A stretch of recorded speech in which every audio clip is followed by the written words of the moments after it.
أسرار مسلسل لام شمسية. مين اللي معاه سر وسام؟ وإزاي خيوط القصة هتتشكل؟ هنقول لكم الرموز اللي بين السطور في أجرأ مسلسل رمضاني آخر 20 سنة. تابعنا لنهاية الفيديو.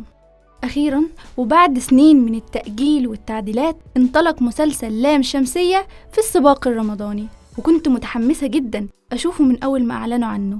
المسلسل كان مفروض يكون بطولة منى زكي، لكنه اتأجل لحد ما بقى بطولة أمينة خليل. المسلسل بيتكلم عن قضية جريئة جدا، وعشان كده هو موجه لفئة بلس 18 ومش للمشاهدة العائلية. القضية الأساسية في المسلسل بتدور حوالين الاعتداء على الأطفال، موضوع صعب وحساس لكنه للأسف واقع وموجود. الواضح إن مسلسل لام شمسية مصنوع بحرفية ولجأ لمتخصصين محترفين في موضوع التحرش بالأطفال، يعني فيه الكثير من الملاحظات اللي بتبين ده.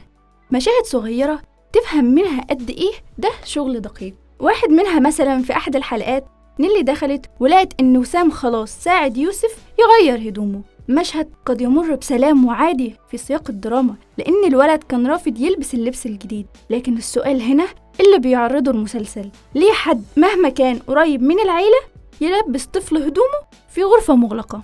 ده ممنوع تماما. دي النقطة اللي بتكلم فيها عن الحرفية. مش بيعدوا شيء، بيركزوا على الأخطاء اللي الناس بتقع فيها ومن ثم بيحصل التحرش. الطفل يوسف مثل أعراض المتعرض للتحرش زي ما الكتاب بيقول: خوف على الجسم وحساسية لللمس، ظهر ده بوضوح من خلال ربطة التيشيرت على وسطه، توتر وانسحاب وغضب، وفي بعض الأحيان تبول لا إرادي. لكن رغم ذلك المسلسل لم يغفل عن نقطة في غاية الأهمية، وهي إن الطفل بيكون مرتبك جدا في فهمه للعلاقة دي، بمعنى إن مش في كل الأحوال المتحرش بيكون مخوف الطفل، بل ممكن يكون مصاحبه ومفهمه إن ده صح وعادي بين الناس اللي بتحب بعضها. طبعا المسلسل إلى الآن أبدع في صدمة الجمهور بطبيعة المتحرش، إنه مش لازم يكون مجرم، بل ممكن يكون شخص الناس بتقول عليه محترم جدا وما تطلعش منه لعيبة أبدا، وده ما تتفق عليه أبحاث هذا النطاق. المتحرش في الغالب شخص يعرفه الطفل.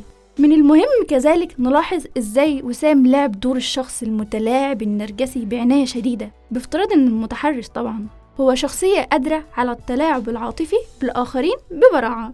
المتحرشين ممكن يكونوا أشخاص ودودين وطيبين، ساحرين مع لغة منمقة وحضور لطيف لجذب الآخرين، بيغيروا القصة حسب الحاجة لإبعاد الشبهات عنهم، وبيستخدموا أنصاف الحقائق علشان يظهروا كضحايا أو أبرياء، بيكذبوا بثقة.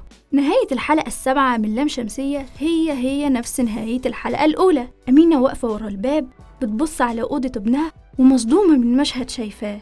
شافت يوسف بيعمل مع ابنها ياسين أخوه من باباه نفس اللي كان وسام بيعمله معاه تحت مسمى بنلعب. يوسف مع معاقبة وسام ليه بقى بيدور على اللي ناقصه مع وسام، وبدأ يلعب نفس أنواع اللعب اللي كان وسام بيلعبها معاه، واللي بالمناسبة الحلقة كانت تحت مسمى اللعبة، بمعنى إن يوسف الحلقة الأولى كان ضحية، وفي الحلقة 7 بقى هو المجرم، والضحية ياسين أخوه الصغير. وده بيحصل في الواقع، ضحية المتحرش بيكبر وبيبقى هو كمان متحرش أو شاذ. المسلسل كل يوم بيكون مرعب أكتر وأكتر، وكل يوم بيثبت جرأته في عرض القضية من كل الجوانب. نيجي بقى للبوسترين دول اللي فيهم حل اللغز وبيجاوبوا على كل الأسئلة اللي بتدور في دماغك وانت بتتفرج على المسلسل. بس ازاي لحد دلوقتي ما عملتش لايك؟ يعني عمالة اتكلم معاك وندردش واشرح لك ونحلل وما تعملش لايك. عندنا بوستر لأم وسام وبوستر تاني لوسام. وسام متخفي تحت القناع، وأمه هي الوحيدة اللي عارفة الحقيقة وعندها مفتاح السر والذنب. أم وسام عندها دور غامض ومثير جدا للشك، تصرفاتها عنيفة ومبالغ فيها، كأنها عايزة تدفن الموضوع بأي طريقة بدل ما تحاول تفهم الحقيقة. طريقتها في التعامل مع يوسف وتحاملها عليه من غير ما تسمعه بتطرح تساؤلات كتير. هل هي فعلا مقتنعة ان ابنها بريء، ولا عارفة انه مذنب وبتحاول تحميه بأي شكل؟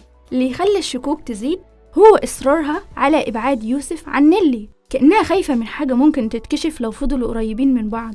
ومش بس كده، رغبتها في إرجاعه لحضانة أم غير مسؤولة، كأنها محاولة لقطع أي خيوط توصله لحقيقة اللي حصل. كل ده بيثبت إن أم وسام متورطة فعلا في التستر على جريمة ابنها. حتى لو لاحظنا هنلاقي خلفية صورتها مفتاح، لأنها معاها مفتاح القصة كلها، عارفة أسرار كل واحد فيهم، وده بيعكس قوتها ومعرفتها. كمان نظرتها المصدومة بتعكس صدمات نفسية أو أسرار مؤلمة. هي عارفة إن ابنها متحرش ومجرم، وده يمكن يكون بسبب أبوه اللي كان بيتحرش بيه وهو صغير، لكن هي مش قادرة تواجهها وبتحاول تظهر براءة ابنها بأي تمن. هنلاقيها في المشهد اللي طارق بيعتذر لها فيه إنه ضرب صاحب عمره كان هيموته، بتطبطب عليه وتبصله كأنها عاوزة تقوله ما تعتذرش، انت ما غلطتش. فمن وجهة نظري أم وسام هي المجرمة الحقيقية اللي لازم تتحاسب مع ابنها.